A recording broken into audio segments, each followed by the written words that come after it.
Hello everyone, कैसे हैं आप सभी। आशा करती हूँ आप सभी अच्छे होंगे। हिंदी की क्लास में आप सभी का स्वागत है। इसमें हम हिंदी देखेंगे UPSI, SSC, UP constable, HTET, CTET और जो भी आने वाले एग्जाम है उनके लिए। तो हम अपनी क्लास को एक मोटिवेशनल कोटेशन के साथ स्टार्ट करते हैं।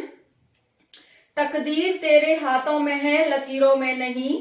तकदीर तेरे हाथों में है, लकीरों में नहीं। तुझ में वो ताकत है कि तू तकदीर को भी बदल सकता है। तुझ में वो ताकत है कि तू तकदीर को भी बदल सकता है। और जो तूने सोचा है वह तू कर सकता है। और जो तूने सोचा है वह तू कर सकता है। सभी साथियों को मेरा जय हिंद, जय भारत। स्टार्ट करते हैं साथियों अपनी क्लास को। काफी इंपॉर्टेंट ये सेशन है आप सभी के लिए। आप सभी जानते हैं एसएससी जीडी के एडमिट कार्ड आ चुके हैं और 10 जनवरी से इसका एग्जाम है, 9-10 जनवरी से। तो आप सभी को इसके रिवीजन करने की, जैसे इसमें 4 सब्जेक्ट आते हैं, हिंदी या इंग्लिश ऑप्शनल होता है, मैथ आता है, रीजनिंग आती है और जीके जीएस आती है। ठीक है, तो उसी में हमारा ये हिंदी की क्लास है। ये हिंदी की क्लास आप सभी को 90 इंटू 4 यानी कि 360, 90 into 4 degree equal to 360 degree की आपको क्लास होने वाली है। इसमें हम बहुत ही अच्छे से, बहुत ही डेफिनेशन के साथ और बहुत ही आसान तरीके से इस क्लास को देखना है आप सभी को। ठीक है, हम इसमें बहुत ही इजी वे में आप सभी को पढ़ाएंगे और आप सभी को बताएंगे। तो अपनी क्लास को स्टार्ट करते हैं। कल हमने क्या देखा था? कल हमने देखा था स्वरों के भेद, कि स्वर के कितने भेद होते हैं। आज हम इस क्लास में देखेंगे व्यंजन के भेद। ठीक है, व्यंजन होते हैं। अब व्यंजनों के भेद कितने होते हैं हम ये देखेंगे। व्यंजनों के भेद कह लो चाहे प्रकार कह लो, एक ही बात है। तो यहाँ पर हम देखने वाले हैं, देखो ये है व्यंजन के भेद या प्रकार। पहला इसका भेद या प्रकार है उच्चारण स्थान के आधार पर स्पर्शी व्यंजन। देखो हमने क्या देखा था? हमने देखा था कि बहुत सारे वर्ड होते हैं जिन वर्णों से मिलकर के एक वर्णमाला बनती है।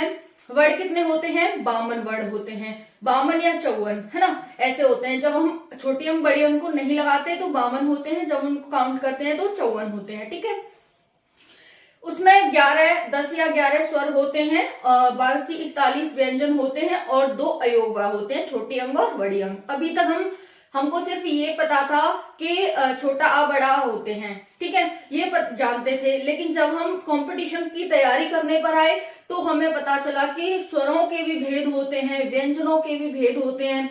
और सिर्फ एक ही नहीं होता, व्यंजनों में बहुत सारे अलग अलग तरीके के भेद होते हैं। तो आज हम इसमें यही देखेंगे कि स्वर व्यंजन के भेद। आप सभी को क्लियर हो गया होगा कि वर्ड होते हैं बहुत सारे, उनसे मिलकर के वर्णमाला बनती है। वर्णमाला में स्वर होते हैं, व्यंजन होते हैं और अयोगवा होते हैं। स्वर 10 या 11, व्यंजन 41 और उसके बाद अयोगवाह छोटी अंग और बड़ी अंग 2 होते हैं।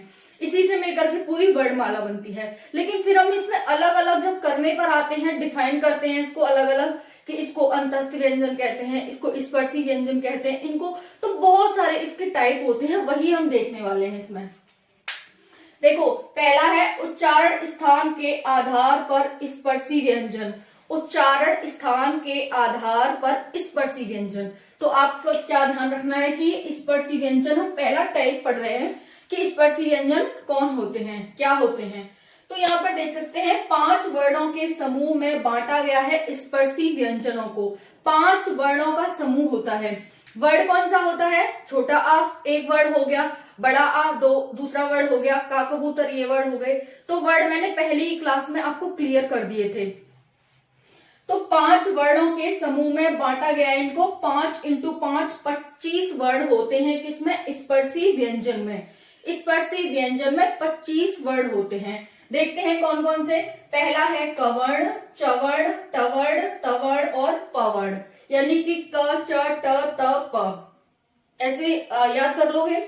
सिंपल आपको क्या करना है, जब भी आप इससे नोट बनाओगे, एक तरह का नोट जैसा ही है, आपको ज्यादा माइंड भी नहीं लगाना, बस इसको अपनी कॉपी में नोट करते रहना है। ठीक है, डेली आप क्लास देखोगे और इसे नोट करोगे बस। और ऐसे ही जब आप एग्जाम टाइम में इसे याद करोगे ना तो मुश्किल से 15 या 20 मिनट में देखोगे और आपको पूरी हिंदी रिवाइज हो जाएगी। मैंने इस तरह से इन क्लासों को डिफाइन किया है, ठीक है।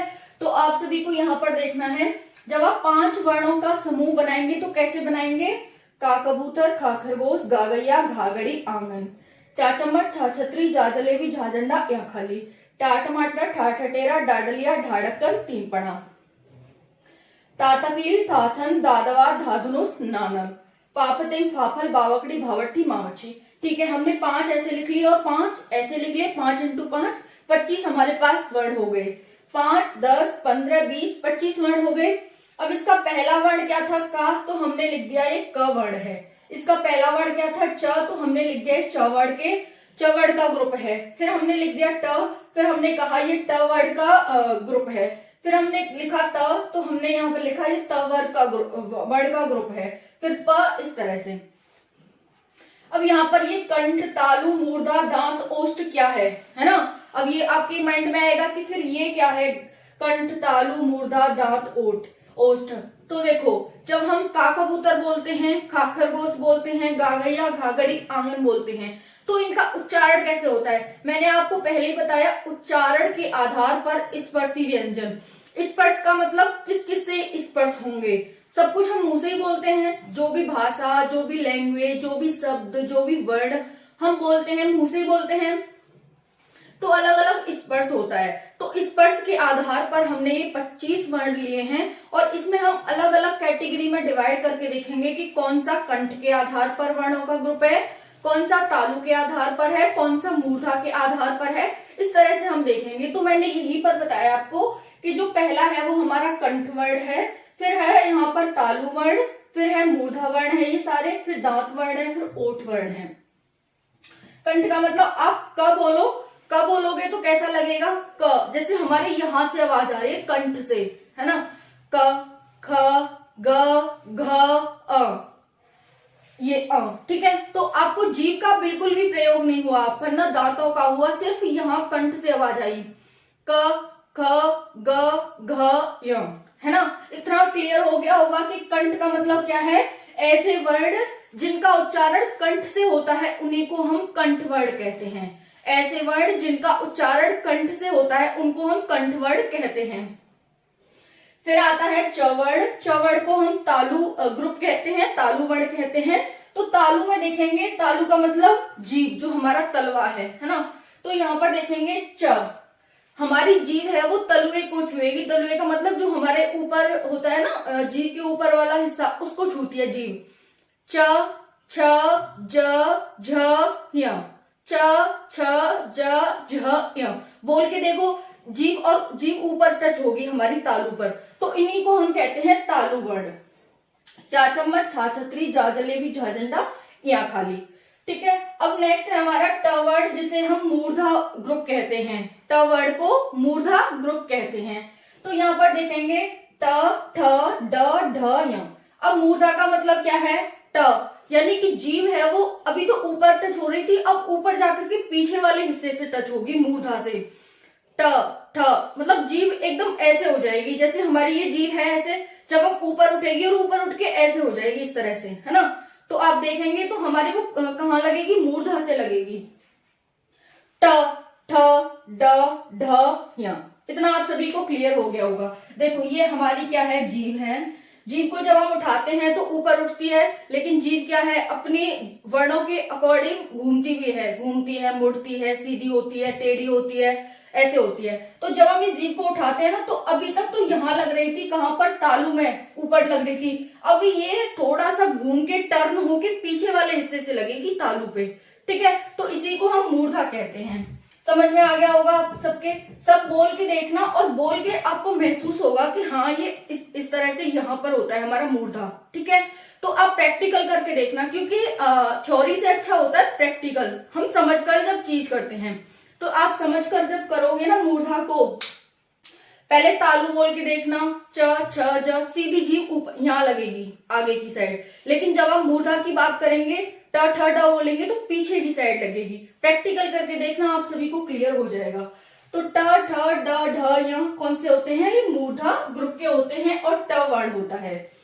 फिर आता है तवर्ण, तवर्ण मतलब दांत, ये दांत का उपयोग होता है इसमें, जैसे तातकली, तातकली, हमारी जीभ और दांत दोनों का मिक्सर हो रहा है इसमें, हमारी जीभ दांतों से टच हो रही है, ठीक है, मूर्धा पे नहीं जाएगी, ऊपर नहीं जा रही, सिर्फ दांतों से टच हो रही है हमारी जीभ, तो इसी को हम दांत वर्ण कहते हैं।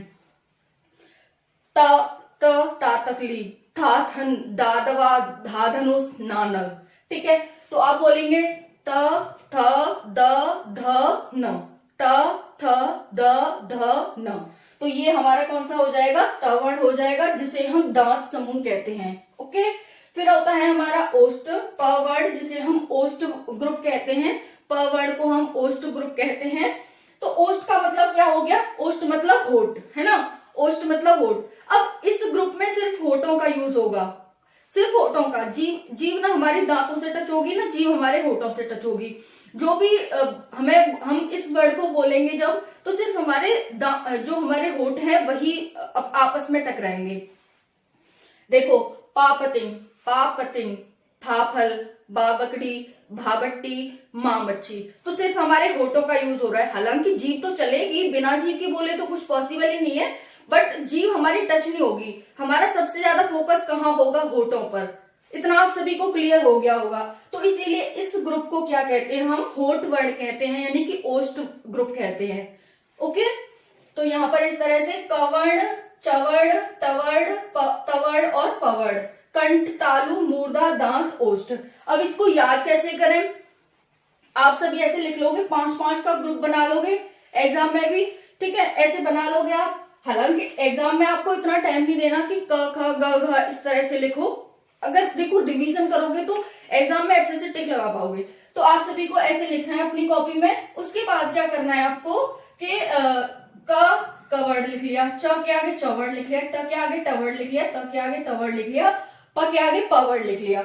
उसके बाद आपको करना है ये कंठ है, यानी कि पहला हमें क्या लिखना है, कंठ, के लिखना है, टी मतलब तालु से टी बनाना है, एम से मूर्धा से एम बनाना है, दांत से हमें क्या बनाना है, टी बनाना है, डी बना लो, डी, ठीक है, दांत से क्या बनाएंगे हम, डी बनाएंगे, और ओष्ठ से क्या बनाएंगे, ओट, है ना। तो KTM 2, KTM एक गाड़ी भी का नाम भी है ना KTM, तो वही आप मांगेंगे कि हमें KTM 2, तो आप इस तरह से इसे ट्रिक से याद कर सकते हैं, बहुत ही इजी है। तो जब भी आपको एग्जामिनर पूछता है ना कि जो ट वर्ड है हमारा वो किस ग्रुप से आता है, क्या वो मूर्धा है, क्या वो तालु है, क्या वो कंठ है, तो आप कहेंगे KTM 2, कैसे कवड़, क ख ग घ, फिर आता है हमारे पास तालु वर्ड, तालु में क्या आता है, च छ ज झ, फिर आता है टवर्ड, ट मतलब KTM, एम मतलब चवर्ड, एम मतलब टवर्ड, तो इसी वजह से क्या हो जाएगा, जो टा टमाटर होगा वो हमारा क्या होगा, मूर्धा का वर्ड होगा, मूर्धा ग्रुप का होगा। तो इस तरह से आप एग्जाम में करेंगे, बनाएंगे नहीं, वहां पर बनाने के लिए आप क्या करेंगे, माइंड में करने के लिए एग्जाम में ज्यादा से ज्यादा प्रैक्टिस करेंगे पहले, ठीक है।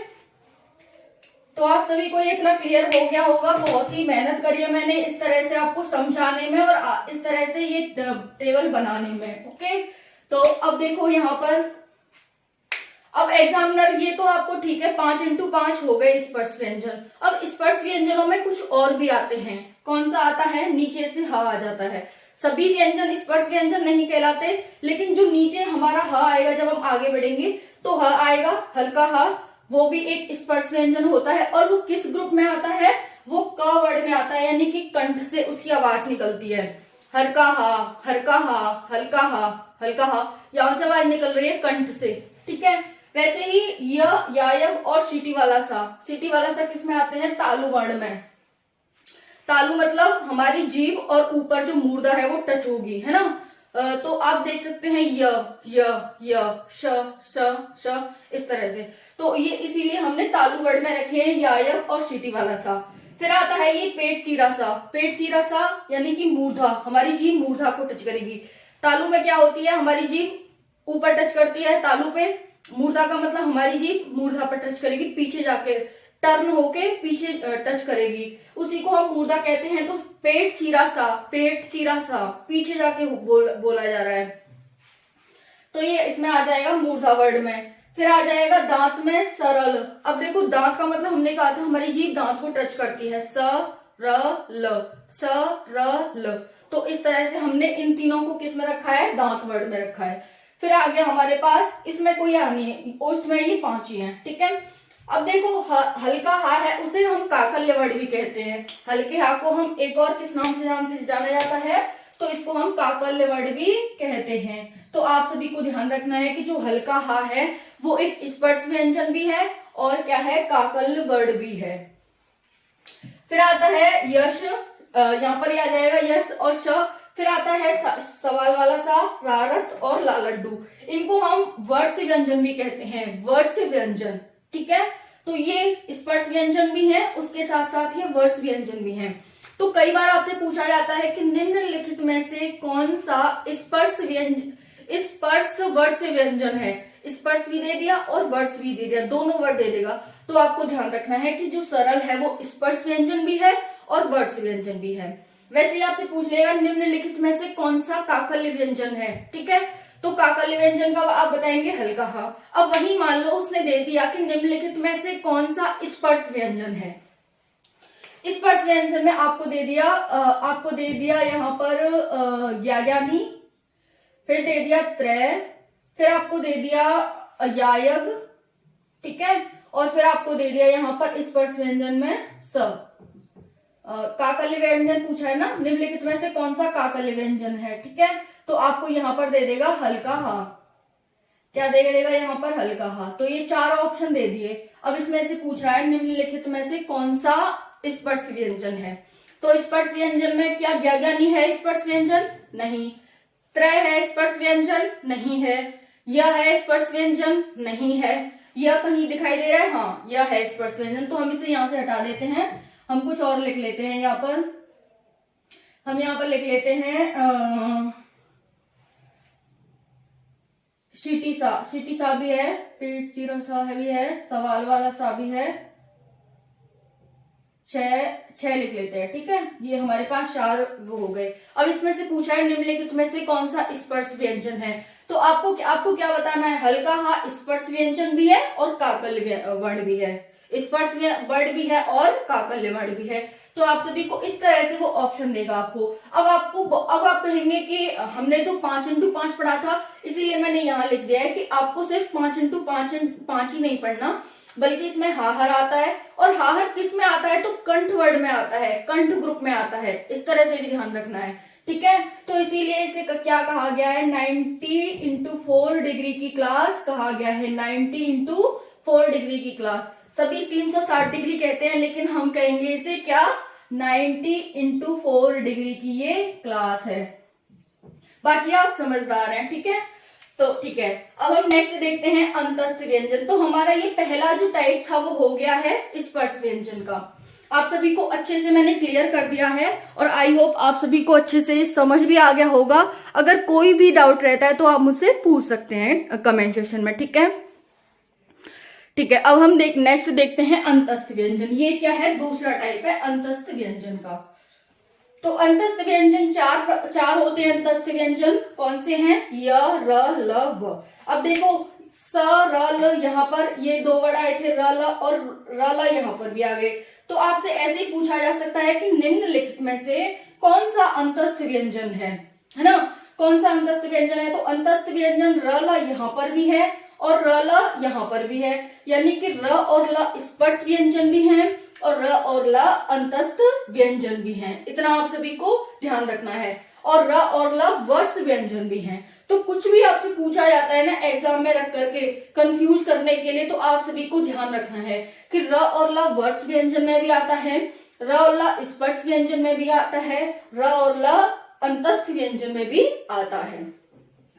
तो यहाँ पर ये हो गया। अब र को क्या कहते हैं, र को एक और नाम दे दिया लुंठित या प्रकंपित व्यंजन।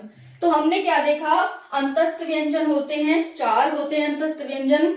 एग्जामिनर आपसे ऐसे भी पूछ सकता है कि अंतस्थ व्यंजनों की संख्या कितनी होती है, अंतस्थ व्यंजनों की संख्या कितनी होती है। तो आप बताएंगे 4 होती है। ओके, निम्नलिखित में से कौन सा अंतस्थ व्यंजन है। तो इन चारों में से आपको एक न एक तो ऑप्शन में दे रखा होगा, तो आपको टिक लगाना है कि य, र, ल, व ये 4 अंतस्थ व्यंजन होते हैं और इसमें से एक टिक लगाना है। ठीक है, हमने देख लिया र, ल स्पर्श व्यंजन भी है, वर्ष व्यंजन भी है, अंतस्थ व्यंजन भी है, और र को हम अलग तरीके से लुंठित व्यंजन या फिर प्रकंपित व्यंजन भी कहते हैं। तो र के कितने नाम हो गए आप सभी को? अगर मैं यहाँ पर गिनाऊं, र के नाम स्पर्श व्यंजन, वर्ष व्यंजन, अंतस्थ व्यंजन और लुंठित और प्रकंपित व्यंजन 4 जगह में आता है। इसे 4 तरह से बांटा गया है र को, ठीक है। वैसे ही हम ल की बात करते हैं तो ल को पार्श्विक व्यंजन भी कहते हैं, ल को पार्श्विक व्यंजन भी कहते हैं। अब मैं आपको बात करूं यहाँ पर कि ल हमारा स्पर्श व्यंजन भी हो गया, ल हमारा वर्ष व्यंजन भी हो गया, ल हमारा अंतस्थ व्यंजन भी हो गया, वैसे ही ल हमारा पार्श्विक व्यंजन भी हो गया। पार्श्विक व्यंजन क्या होता है? वायु जीव के बगल से निकल जाती है, वायु जीव के बगल से निकल जाती है। अब कैसे? जैसे हम बोलेंगे ना ल ल ल, तो हमारी जीभ जो मैंने बताया था ना मूर्धा होती है और हमारा तालु होता है, उससे टच होती है और हवा है वो बगल से निकल जाती है ल बोलने में, ठीक है। तो इस तरह से आपको ध्यान रखना है कि पार्श्विक व्यंजन वे होते हैं जिनके उच्चारण में वायु जीभ के बगल से निकल जाती है। ओके, तो यहाँ पर लुंठित और प्रकंपित व्यंजन र होता है, पार्श्विक व्यंजन ल होता है। इतना आप सभी को क्लियर हो गया होगा। सेकंड हो गया हमारा अंतस्थ व्यंजन, ये सबसे बाद में आएगा, वहां जगह नहीं थी इसलिए मैंने लिख दिया। अब हम तीसरा व्यंजन देखते हैं, तीसरा कौन सा व्यंजन होता है। तो तीसरा व्यंजन देखते हैं यहाँ पर,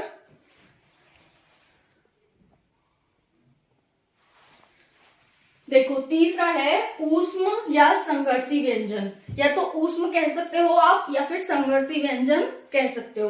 तो ऊष्म संघर्षी व्यंजन, इसकी भी संख्या 4 होती है। कितनी होती है? 4 होती है। सीटी वाला सा, पेट चीरा सा, सवाल वाला सा और हल्का हा।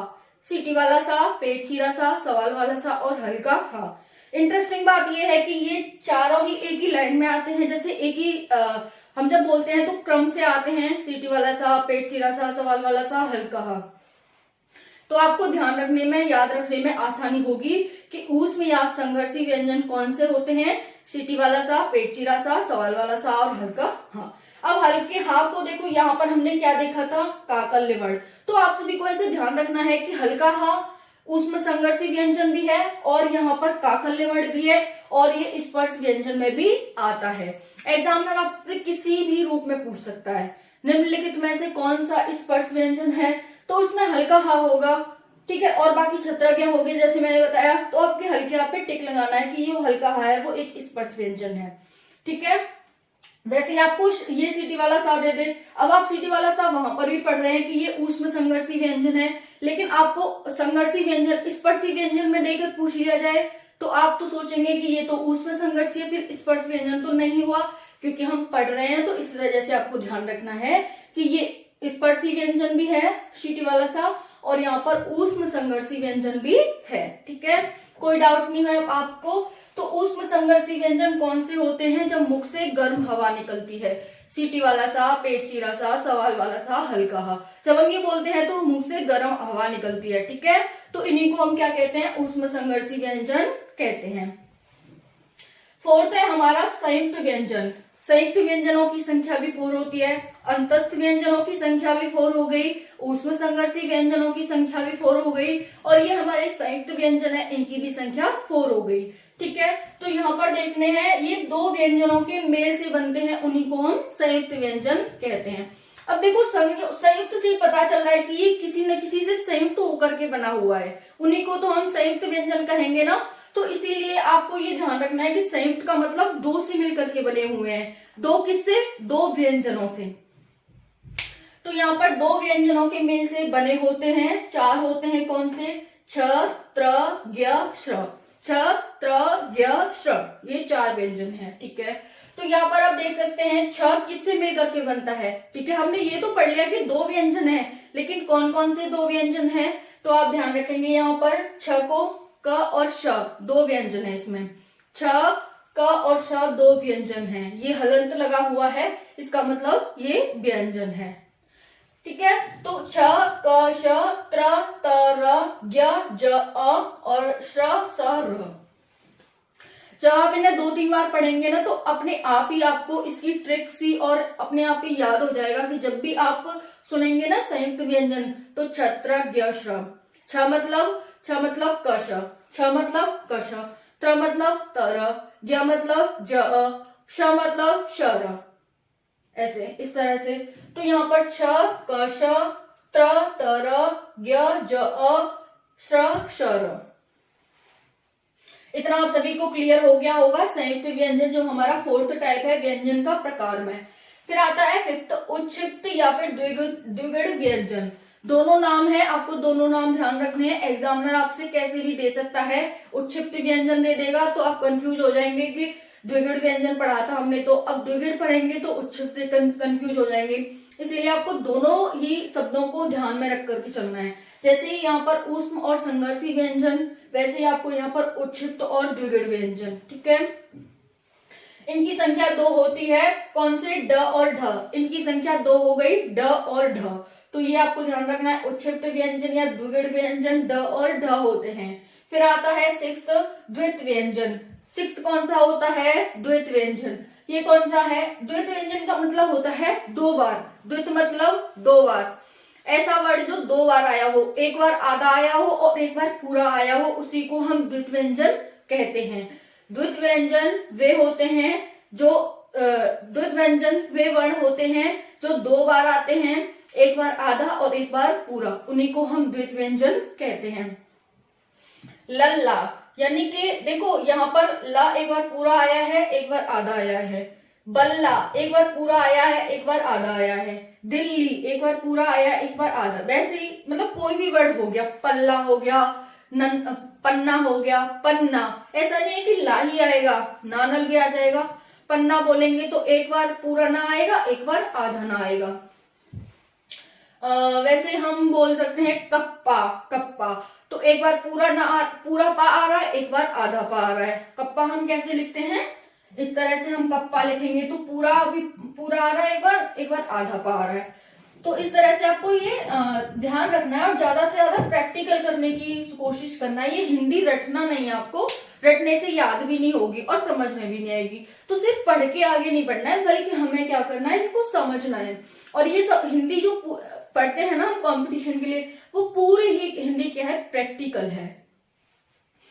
तो द्वित व्यंजन हो गए जिसमें एक पूरा वर्ण आए, एक आधा वर्ण आए, उसी को हम द्वित व्यंजन कहते हैं। यानी कि 2 बार जो भी वर्ण आता है उसे द्वित व्यंजन कहते हैं। फिर आता है 7वां है हमारा वर्ष व्यंजन। जैसा कि हमने यहाँ पर देखे थे वर्ष व्यंजन, तो वर्ष व्यंजन कौन से होते हैं? जीभ मसूड़ों को छूती है। मैंने अलग से भी बता दिया। देखो ये तो मैंने यहाँ पर आपको रिवीजन टाइप में एक अच्छे नोट देने के लिए लिख दिया है यहाँ पर। ठीक है, तो यहाँ पर ये तो मैंने एक नोट देने के माध्यम से लिख दिया है कि ह को हम स्पर्श व्यंजन भी काउंट करते हैं, काकल्य मणि भी होता है और यहाँ पर उसमें संघर्षी भी होता है। लेकिन मैं अलग अलग देती तो आपको हो जाता, मतलब बहुत ही कंफ्यूजन हो जाती। तो यहाँ पर मैं इसलिए बताती जा रही हूँ आपको कि इस तरह से मैंने वो वहां पर भी रखा है, यहाँ पर भी रखा है। इसका मतलब इसके कई नाम होते हैं। ये उसमें संघर्षी में भी आता है, काकल्य में भी आता है और स्पर्श व्यंजन में भी आता है। वर्ष व्यंजन कौन से होते हैं? जीभ मसूड़ों को छूती है, जैसे सरल, जैसे हमने यहाँ लिखा है सरल, वो तो मैंने यहाँ लिख दिया। लेकिन ये इसका अलग है, वर्ष व्यंजन है, क्योंकि ये स्पर्श व्यंजन में भी आता है, इसलिए मैंने यहाँ पर भी लिख दिया। फिर होता है दंतोष्ठ व्यंजन, जो कि 8वां टाइप है, जिसमें सिर्फ व आता है। वाह वकील, वाह वकील, वाह वकील। दंतोष्ठ का मतलब क्या होता है? दंतोष्ठ का मतलब दांत और ओठ। दांत और होठ हमारे दोनों टच होते हैं। जब हम वाह वकील बोलते हैं तो कैसे बोलते हैं? वाह वकील, वाह वकील, वाह वकील। तो दांत और होठ दोनों का ही इसमें मिश्रण हो रहा है, दोनों ही आप एक दूसरे से टच हो रहे हैं, वाह वकील। ठीक है, तो इस तरह से आपको ध्यान रखना है। जो दंतोष्ठ व्यंजन कौन सा है? वाह वकील होता है, वो हमारा दंतोष्ठ व्यंजन होता है।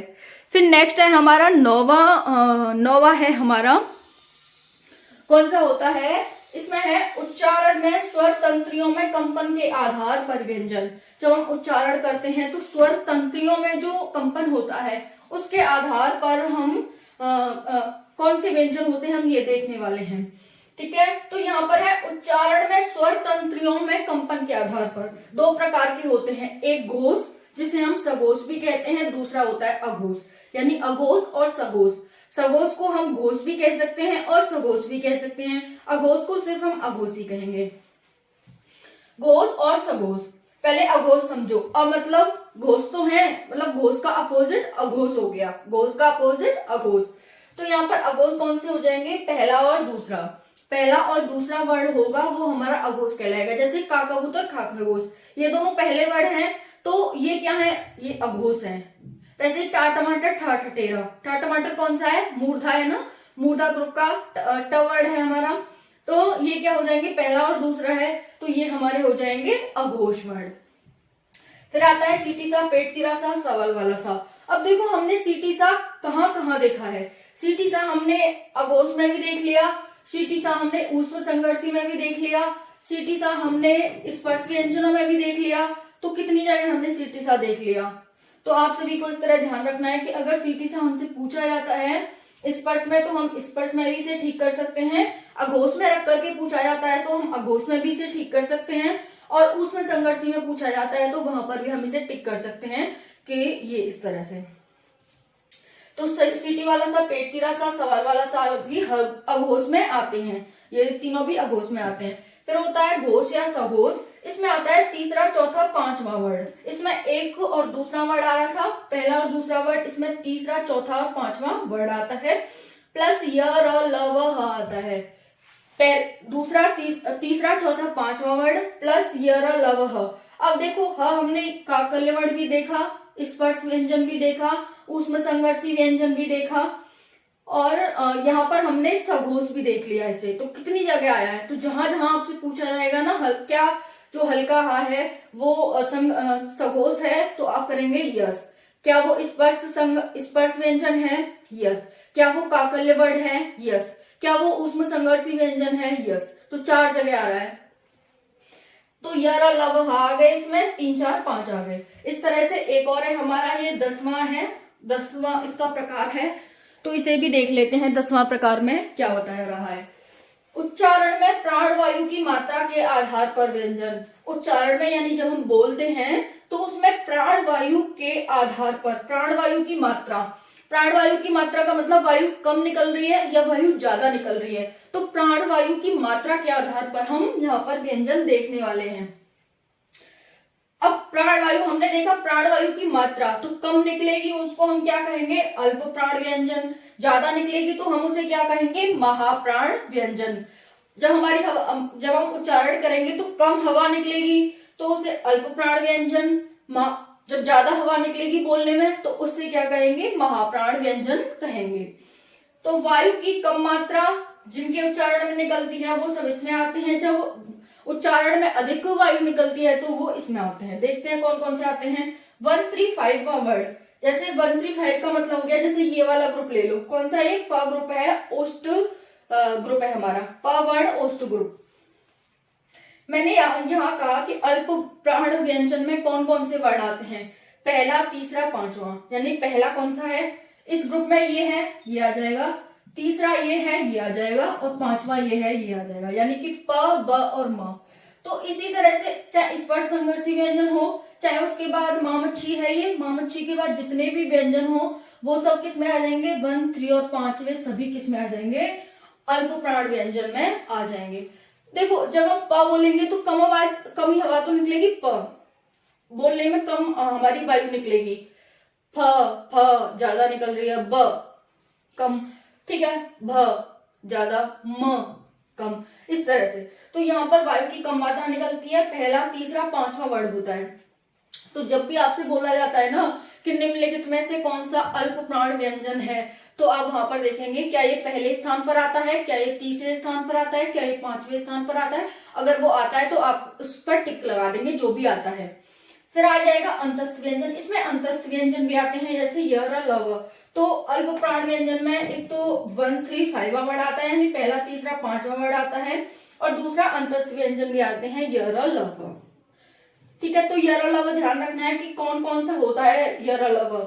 य र ल व कहाँ कहाँ आता है और इसको हम कितने नामों से जानते हैं।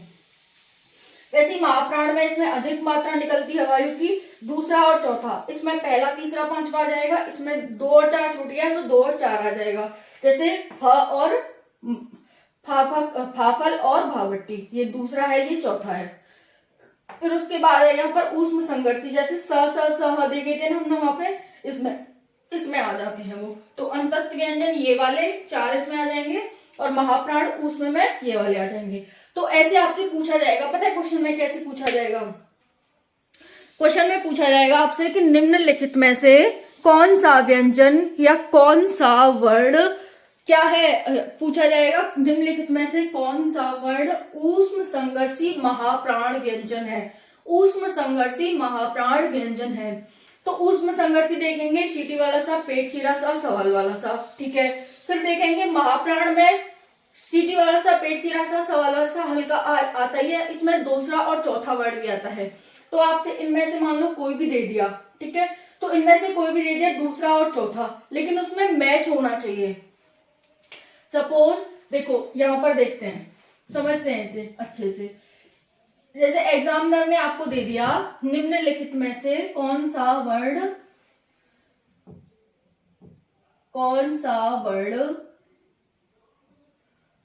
ऊष्म संघर्षी महाप्राण है, ऐसे दे दिया। अब उसने आपको दिया सीटी वाला सा, फिर दिया पेट चीरा सा, फिर दिया सवाल वाला सा, और फिर आपको दे दिया यहाँ पर जैसे ऐसे देगा, मैं बताती हूँ आपको। Option A, option B, option C, option D, इसमें रख देगा सीटी वाला सा और खा खरगोश। फिर रख देगा यहाँ पर गागैया घागड़ी, फिर रख देगा चाचक्कू जा जलेबी, फिर रख देगा यहाँ पर पेट चीरा सा और का कबूतर। अब बताना मुझे, देखो सीटी वाला सा ऊष्म संघर्षी महाप्राण पूछा है ना, तो ऊष्म संघर्षी में कौन सा आता है? सीटी वाला सा आता है। अब महाप्राण पूछा है तो महाप्राण कौन सा होता है? दूसरा और चौथा वर्ड होता है, दूसरा और चौथा। तो खाखरगोश दूसरे पे आ रहा है ना, खाखरगोश दूसरे पे आ रहा है, तो ये क्या हो जाएगा? हाँ, ये सेटिस्फाई कर रहा है। ये वाला हमारा ऊष्म संघर्षी हो गया और ये वाला हमारा महाप्राण हो गया, ठीक है। अब इसे देखते हैं गागैया घागड़ी। तो गागैया तो तीसरे नंबर पर आता है, का कबूतर, खा खरगोश, गागैया। घागड़ी चौथे नंबर पर आता है, लेकिन ये दोनों तो सेटिस्फाई नहीं कर रहे। चलो ये तो कर रहा है महाप्राण का, लेकिन ये तो नहीं कर रहा, हमारा ये रॉन्ग हो जाता है। फिर आता है चाचम्मच और जा जलेबी। चाचम्मच कौन सा है, कौन सा वर्ड है? यहाँ देख सकते हैं चाचम्मच। तो चाचम्मच हमारा पहला वर्ड है, लेकिन महाप्राण पूछा है, चा तो न तो ऊष्म संघर्षी में आता है और न महाप्राण में आता है, तो ये वैसे ही गलत हो गया। फिर आता है हमारा डीवा ऑप्शन, यहाँ पर पेट चीरा सा। चलो पेट चीरा सा ऊष्म संघर्षी में आता है, लेकिन क्या क आता है? क तो पहले नंबर पर आता है, महाप्राण तो कहता है कि दूसरे नंबर का वर्ड आना चाहिए, तो ये भी गलत हो गया। तो आप सभी को पता चल गया कि ये जो हमारा ए ऑप्शन है ये सही है, ऊष्म संघर्षी महाप्राण व्यंजन। तो दो वर्णों को, वो दो शब्दों को मिलाकर भी पूछेगा। ऊष्म संघर्षी अल्प प्राण पूछ लेगा, ऊष्म संघर्षी अंतस्थ व्यंजन पूछ लेगा। तो आपको ऊष्म संघर्षी में कौन सा आना है वो देखना है, प्लस अंतस्थ कौन सा है, यर और लव, इनमें से कोई आ रहा है तो फिर आपको उस पर टिक लगाना है। बहुत ही इंपॉर्टेंट तरीके से मैं आपको समझा रही हूँ, मैंने बहुत ही इसकी प्रैक्टिस किया और उसी के आधार पर मैं आपको बता रही हूँ कि इस तरह से आपको तैयारी करनी चाहिए, मतलब ठीक है। तो आप सभी को देख सकते हैं यहाँ पर, और कोई भी डाउट रहता है तो आप पूछ सकते हैं मुझसे, ठीक है। कमेंट सेक्शन में कोई भी क्वेरी है, टेलीग्राम चैनल ज्वाइन कर सकते हैं, वहां पर पूछ सकते हैं। तो हमारे यहाँ पर हो गए 5 वर्ड, यहाँ से ये और लिख लो, क से म तक 25 वर्ड हो जाएंगे, बाकी ये एक्स्ट्रा हैं जो वो भी आपको याद करने हैं। तो इस तरह से साथियों ये क्लास थी, कैसी लगी आप सभी को कमेंट सेक्शन में जरूर बताना। आई होप आप सभी ने बहुत ज्यादा एंजॉय किया होगा, हमने प्रैक्टिकल सारी चीजें करके देखी, बहुत ही एंजॉय किया होगा। आपको हिंदी को बिल्कुल भी नहीं रटना, बल्कि आपको समझना है और सोचना है। ओके, तो जय हिंद, जय भारत। फिर मिलते हैं नई क्लास में, करंट अफेयर के बाद इसकी क्लास आएगी, ठीक है। तो आप सभी को वो भी ज्वाइन करनी है।